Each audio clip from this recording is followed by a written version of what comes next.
चलो यार, कक्षा 11वीं भौतिकी का एक इंपॉर्टेंट टॉपिक क्या नाम है? गतिज ऊर्जा का व्यंजक। क्या बोलते हैं गतिज ऊर्जा? इसको हम इंग्लिश में बोलते हैं काइनेटिक एनर्जी, गतिज ऊर्जा। अब पहले तो इसकी परिभाषा को समझना प्रारंभ करते हैं। क्या है? किसी वस्तु की गति के कारण उत्पन्न ऊर्जा को गतिज ऊर्जा नाम दे दिया गया है, गतिज ऊर्जा। अब पुराने समय में क्या होता था, ये है पहाड़, अब पहाड़ों से निकल रही है नदियां, नदियां बहते जा रही हैं, तो नदी में है पानी का बहाव और वहां पर है गति, और उसकी गति के ऊर्जा का इस्तेमाल करेंगे। बड़े बड़े लकड़ी के जो लट्ठे होते हैं, इनको पानी में डाल दिया जाता था पहले, और पानी बहता हुआ कुछ दूरी पर चला गया, यहाँ पर इसको कलेक्ट कर लिया गया, तो उसकी गति के अंदर जो ऊर्जा है, क्योंकि वो पानी के अंदर बहाव है, उस एनर्जी को इस्तेमाल किया गया किसी वस्तु को एक स्थान से दूसरे स्थान तक ले जाने के लिए। तो यार देखो, ये गतिज ऊर्जा का एक बढ़िया एग्जाम्पल हमको देखने को मिला। और एग्जाम्पल देख लें, कुछ और एग्जाम्पल देख लें। जैसे कि हम देखते हैं पवन चक्की के केस में, देखते हैं हम लोग पवन चक्की में हम लोग ऑब्जर्व करते हैं, जो बड़े बड़े पंखे लगे हुए, ब्लेड लगे हुए ऐसे, इसमें हम क्या देख पाते हैं कि हवा का जो प्रवाह है, वायु की जो ऊर्जा है, वायु में जो गति पाया गया, इसको हम लोग क्या करते हैं, पवन चक्की के माध्यम से वायु की ऊर्जा का इस्तेमाल कर लेते हैं इलेक्ट्रिसिटी उत्पन्न करने में, विद्युत ऊर्जा उत्पन्न करने में। तो वायु की गति का इस्तेमाल कर लिए विद्युत के निर्माण में, विद्युत ऊर्जा में। तो ये गतिज ऊर्जा के कुछ उदाहरण हम लोग देख लिए कि कैसे हम लोग उसको रियल लाइफ में इस्तेमाल कर सकते हैं, एप्लीकेबल है। चलो यार, इसका कुछ व्यंजक देखना प्रारंभ करते हैं। तो हमारे पास है कोई वस्तु जिस पर लगाया गया F न्यूटन का बल लगाया गया, ये F बल लगाया गया। ऐसा करने से त्वरण A उत्पन्न हो जाता है। अब त्वरण क्या है, इसकी भी कहानी सुन लेंगे। त्वरण क्या है? कभी जब रोड में हम चलते हैं तो रोड कभी खराब होता है, कभी सीधा हो जाता है, प्रॉपर फ्लैट होता है, कभी ट्रैफिक होता है, कभी ट्रैफिक नहीं होता। तो जब ये रोड खराब हो जाता है तो हम अपने स्पीड को थोड़ा कम कर लेते हैं। मान के चलो हम 40 की स्पीड पे दौड़ा रहे हैं, रोड सही है तो स्पीड हम बढ़ा लेते हैं, 60 कर देते हैं। यही तो है त्वरण। त्वरण बराबर वेग में परिवर्तन बटे समय अंतराल। समय के साथ जैसे जैसे समय बीतेगा वेग बढ़ेगा या घटेगा। घर में जरूरी काम है, समय के साथ हम लोग वेग को बढ़ा देंगे या घटा देंगे। आई थिंक समझ में आ रहा है त्वरण क्या है। तो त्वरण की कहानी सुन लिए। अब होता क्या यार, ये जो वस्तु है, जब बल लगाया गया तो इसमें आ जाता है विस्थापन, S आ जाता है, एक स्थान से दूसरे स्थान तक पहुंच गया है, तथा वस्तु का जो वेग है वो v हो जाता है, वस्तु का वेग v हो जाता है। तो हमारे पास एक सूत्र है जो कि आ रहा है न्यूटन के गति के पहले नियम से,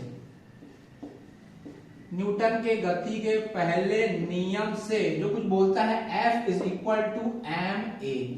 यहां पर गुणा का पक्षांतर भाग होने वाला है, m जो है बट्टे में आ गया a के, और इसी लाइन को फिर से लिख देते हैं a is equal to F upon m। अब इसके बाद हमारे पास एक और सूत्र होता है, वो होता है न्यूटन के गति का तीसरा समीकरण, न्यूटन के गति के तीसरे समीकरण से जो कुछ बोलता है, वो बोलता है v का वर्ग बराबर u का वर्ग प्लस 2as, और इसका नाम समीकरण 1 दे दो यार।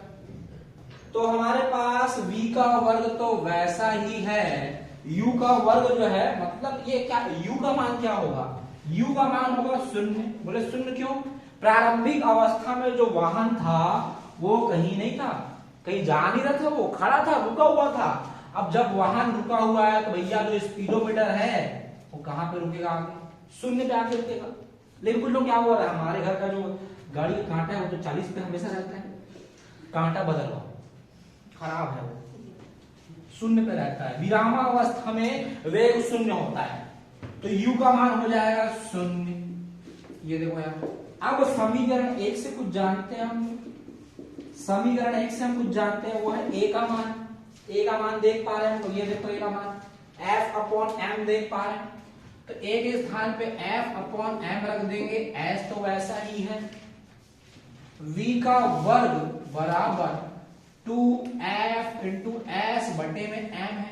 पक्षांतरण करने वाले f और s तो वहीं पर है और ये 2 आ जाएगा बटे में, गुणा का पक्षांतरण भाग हो गया, और ये भाग में है, ये जो हर में है अंश में चला गया, पक्षांतरण कर दिए, तो ये हमारा एक समीकरण आ रहा है, समीकरण 2 नाम दे रहे हैं। इसके बाद हम बोलते हैं कि हम तो कार्य की परिभाषा से कुछ जानते हैं, कार्य W बराबर F इंटू एस, समीकरण 3। और जब हम ध्यान से देखते हैं समीकरण 2 व 3 से, तो हम देख पा रहे हैं दोनों का राइट हैंड साइड बराबर दिखाई दे रहा है हम लोग। तो अब क्या करेंगे भाई, राइट साइड बराबर है तो यार दोनों के लेफ्ट हैंड साइड को बराबर कर देते हैं, राइट साइड को बराबर दिखाई देगा तो लेफ्ट साइड को बराबर कर दें, तो बराबर कर देते हैं, तो हमको क्या मिलेगा, W is equal to 1/2 mv square, W is equal to 1/2 mv का वर्ग। और कार्य ही तो ऊर्जा का रूप है, काइनेटिक एनर्जी, गतिज ऊर्जा, mv का वर्ग। शब्दों में बोला तो शब्दों में लिख देंगे, काइनेटिक एनर्जी को हम पूरी तरह से शब्दों में लिख देते हैं कि भैया हमारे पास है गतिज ऊर्जा इज इक्वल टू 1/2 m को बोल देते हैं द्रव्यमान, वेग v को बोल देते हैं वेग, और इसको देना है वर्ग। तो एग्जाम में किस तरह से पूछ सकता है, सिद्ध करो, ये सिद्ध करने के लिए बोल देगा k is equal to 1/2 mv square, या फिर शब्दों में बोल देगा, या फिर बोल देगा गतिज ऊर्जा को परिभाषित करो और व्यंजक स्थापित करो। बड़ी कक्षाओं में जो है यार बोलता नहीं है व्यंजक वगैरह, अगर 5 मार्क्स का क्वेश्चन आ गया तो हम व्यंजक बनाएंगे सीधा, और ये एक इंपॉर्टेंट क्वेश्चन है।